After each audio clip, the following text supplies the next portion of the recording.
In these two lessons, we shall delve into pricing. This is a super important topic and can be a whole course in itself. To give you an idea of just how vast of a topic it is, hotels have whole revenue management departments, strategizing and assessing the market price on a daily, if not hourly basis.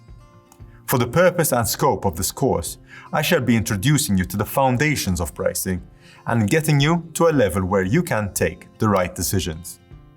Now that we have built up the profile, ensure the amenities cater to the right audience, and identify the target guests, we are now in a position to begin assessing what price to charge, to achieve a steady stream of bookings at the optimal price. Pricing for the vacation rental market is a dynamic system whereby hosts can charge different prices for different days, months, and seasons of the year. Here is an example of what flexible pricing looks like on Booking.com. As you can see, the price varies not only from week to week, but also from day to day. This system exists for a reason, and you need to constantly optimize the amount that you are charging for your property to maximize your occupancy. In business, whenever a company or individual sets a price, this is never done in a vacuum. It is always relevant to supply and demand. In this case, the price for a stay at your property will only make sense when compared to what else is out there. So to begin the process of identifying a fair price for your property, I would start off by checking comparable properties on the basis of location, number of bedrooms, and similar amenities.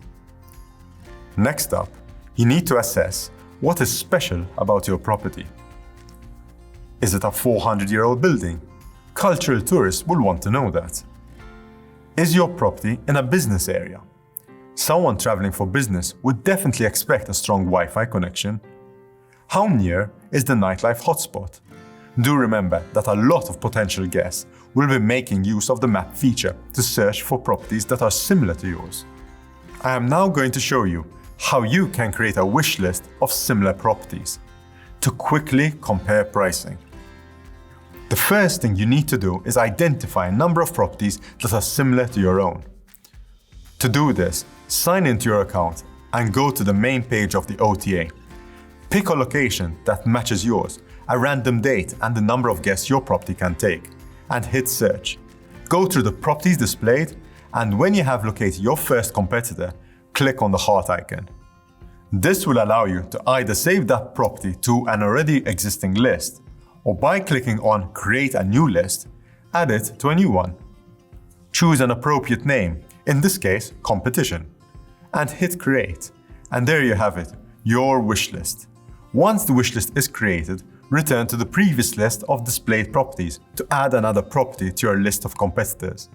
Click on the heart icon and add it to your newly created list. Once complete, your wish list will be populated with all your competitors, which in the case of Airbnb also displays a map with the price per night. Now that you know how to create a list of comparable competing properties, it's time to check your competitors' pricing. For example, are they charging a premium for the weekend or any local feasts, major sports events, conferences, and public holidays?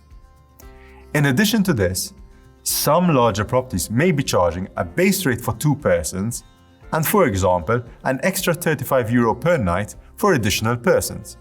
This strategy may work if there are sporadic group sizes coming to the area, especially for the low season. However, whilst in the high season, if you expect a high number of large groups to arrive, you may wish to just target group sizes of over 6 persons in order to maximize your return. If you are still starting out, I would definitely recommend that you price yourself less than your closest competitor, especially if you don't have reviews yet. Reviews are worth gold as they assist prospective guests to trust you and feel that they are receiving a fair deal. You should consider raising the price after receiving 3 to 5 great reviews. You should be aware that some people cheat and will post fake reviews at the beginning. My take? Don't do it. It shows a lack of belief in your product and service. If you build yourself up to be a great host, you will receive those reviews.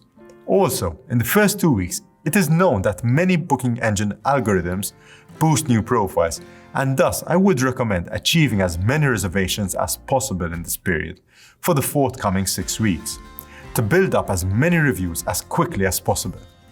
Now that you have a clear idea of properties that you are competing against, you need to rule over this pricing group and make sure that you are the first guest choice. If your property is not receiving any bookings, drop the price and start competing against properties with lesser features. For example, a 4-star hotel dropping its price to a 3-star level. In the next lesson, we shall be covering the various pricing strategies that you can use to help you find that perfect number.